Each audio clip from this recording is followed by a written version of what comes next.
Halo Sekar Gengers, ketemu lagi sama aku Sekar. Nah, video kali ini aku akan membuat konten tentang makanan saat menstruasi. Tapi tidak hanya itu, aku akan menambahkan ada loh penyakit sebelum menstruasi, yaitu sindrom pramenstruasi, biasa yang kita sebut adalah PMS. Biasanya orang ada yang menyebutkan, aduh, gue PMS nih. Nah, apa sih PMS itu dan gejalanya apa aja? Ini dia. Sebelum kalian menonton video ini, jangan lupa subscribe ya, karena subscribe itu gratis dan nyalakan juga loncengnya. Selamat menonton! Sindrom PMS atau sindrom menjelang menstruasi merupakan suatu keadaan di mana sejumlah gejala terjadi beberapa saat sebelum menstruasi. Nah, gejala biasanya timbul 7-10 hari sebelum menstruasi dan menghilang ketika menstruasi itu dimulai. Nah, gejala-gejala tersebut berupa gangguan fisik dan psikis. Nah, keluhan fisik itu seperti kayak payudara, dia terasa sakit atau membengkak, perut kembung atau sakit, sakit kepala, sakit sendi, lalu sakit punggung, mual, muntah, diare, serta sembelit. Dan biasanya timbulnya jerawat. Selanjutnya, keluhan psikis meliputi depresi, sensitif, lekas marah, gangguan tidur, kelelahan, lemah, dan kadang-kadang perubahan suasana hati yang sangat cepat. Nah, jadi buat bapak-bapak yang punya istri, pacar, adik, kakak, atau sepupu harus maklum ya, karena PMS ini normal menyerang fisik maupun psikis pada wanita. Penyebab seorang wanita mengalami sindrom pramenstruasi belum diketahui secara pasti, tetapi beberapa studi menyatakan bahwa salah satu penyebab sindrom pramenstruasi adalah akibat perubahan hormonal yang terjadi sebelum menstruasi, yakni ketidakseimbangan antara hormon estrogen dan progesteron pada fase luteal. Nah, teori lain mengatakan karena hormon estrogen yang berlebihan dan rendahnya hormon progesteron. Nah, kesukaan mengonsumsi rasa makanan manis dan asin memiliki hubungan terhadap kejadian sindrom pramenstruasi ini loh. Lalu ada teori yang mengatakan rasa makanan manis dan rasa makanan asin memberi pengaruh terhadap peningkatan keluhan pada sindrom pramenstruasi. Nah, konstruksi makanan tinggi gula dapat meningkatkan gejala keluhan sindrom pramenstruasi ini atau PMS. Karena konsumsi makanan tinggi gula dapat menaikkan gula darah. Dalam beberapa studi bahwa penyebab PMS ini yaitu defisiensi atau kekurangan mineral, magnesium dan kalsium.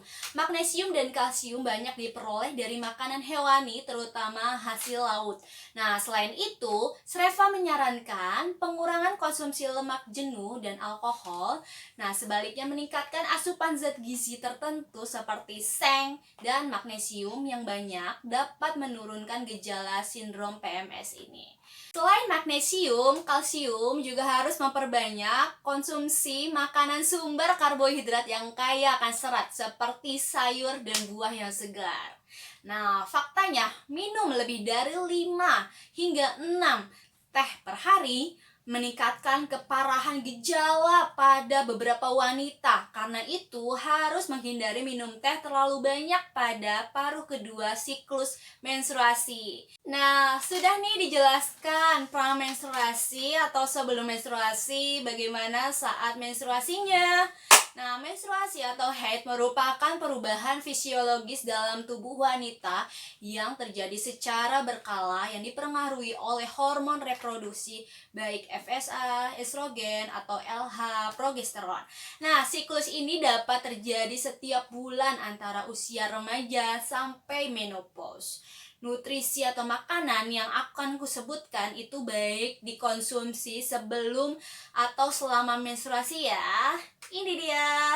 Yang pertama, zat besi merupakan mineral penting untuk kesehatan darah. Berkurangnya zat besi dapat menyebabkan kekurangan sel darah merah, terutama wanita hamil dan yang sering mengalami periode menstruasi yang berat.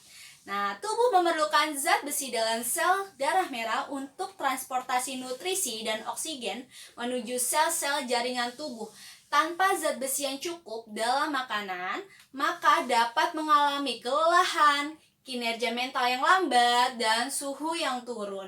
Untuk mencegahnya makanan yang memiliki kandungan zat gizi tinggi seperti buncis, beet, beri, brokoli, mangga, pepaya, selada air, bunga, matahari, lalu ada kedelai, kacang merah, kacang panjang, kacang hijau, serta kacang lainnya. Lalu selanjutnya magnesium. Pada berbagai sistem enzim, magnesium bekerja sama dengan vitamin B6 yang menyiratkan kemanfaatan dalam penanganan PMS. Atas dasar ini, vitamin B dianjurkan sebaiknya diberikan bersama magnesium. Pada periode menstruasi 1-5 hari, tingkat sensitivitas wanita itu sangat tinggi. Oleh karena itu, disarankan untuk mengonsumsi makanan-makanan yang mengandung magnesium dan omega 3 yang mampu mengurangi gejala PMS, terutama mengatasi perubahan suasana hati dan sifat lekas marah. Nah, contoh makanan yang mengandung magnesium yaitu seperti apel, pir, buncis, beet, beri, lalu ada paprika, labu, kubis, biji wijen, rumput laut, dan lainnya seperti bayam dan ubi. Salah satu penelitian menunjukkan suplementasi omega 3 dan vitamin B12 dapat membantu mengurangi rasa nyeri dan tidak nyaman yang dialami saat menstruasi. Fakta lain mengemukakan kadar magnesium dalam sel darah merah dan sel darah putih pada wanita yang mengalami PMS diketahui lebih rendah. Sedangkan manfaat magnesium itu sendiri berkaitan dengan perannya di dalam mengaktifkan senyawa serotonin dan senyawa neurotransmitter yang berfungsi termasuk regulasi suasana hati, lalu selera makan, tidur, kontraksi otot, dan beberapa fungsi kognitif seperti memori dalam belajar.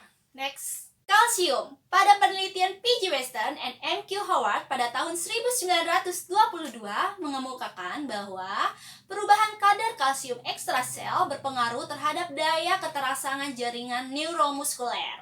Nah, ketidakseimbangan mental, perasaan marah, cemas, dan mania diketahui berkaitan dengan hipokalsemia. Dalam kesehatan reproduksi, fungsi kalsium sangat penting, yaitu mengurangi kram dan kejang akibat menstruasi.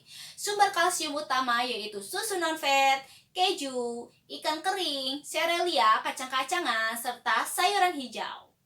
Next, makanan rendah garam. PMS merupakan pencerminan ketidakseimbangan estrogen dan progesteron, utamanya reaksi terhadap peningkatan estradiol. Seusai ovulasi, pada paruh kedua siklus haid, kadar progesteron dan estrogen biasa bertambah, meskipun estrogen tidak meningkat terlalu tinggi. Estrogen mengikat garam dan garam mengandung air yang dapat mengakibatkan retensi air. Retensi air di dalam otak berakibat sakit kepala, sementara di bagian tubuh lain menimbulkan rasa lelah yang berlebihan, menimbulkan rasa penuh dalam uterus, kembung, payudara mengeras, emosi labil, dan nyeri pada panggul. Untuk mencegah dan mengurangi gangguan tersebut, konsumsilah makanan rendah natrium. Hindari tinggi natrium seperti sosis, kentang goreng yang siap saji, pizza, makanan beku atau kalengan, dan lain-lain. Next. Terakhir, rendah lemak. Makanan olahan yang dibuat dengan gula dan makanan tinggi lemak dapat berkontribusi pada gejala haid yang tidak nyaman termasuk perut kembung dan kram. Untuk mengatasi ini, hindari makanan digoreng dan makanan siap saji karena tubuh membutuhkan waktu lebih lama untuk menerima lemak dibanding zat lain. Maka lemak berlebih dapat berkontribusi pada kram perut. Makanan yang dihindari yaitu junk food, kue kering, coklat, minuman kafein, alkohol, daging merah, serta makanan yang digoreng dengan lemak jenuh. Nah, itu guys penjelasan yang sudah aku rangkum untuk kalian. Kalau kamu suka video ini, like ya. Share juga ke teman-teman kalian agar mereka tahu cara mengetahui PMS ini. See you again. Bye. Terima kasih telah menonton video aku. Jangan lupa subscribe ya, dan nyalakan juga loncengnya. Terima kasih.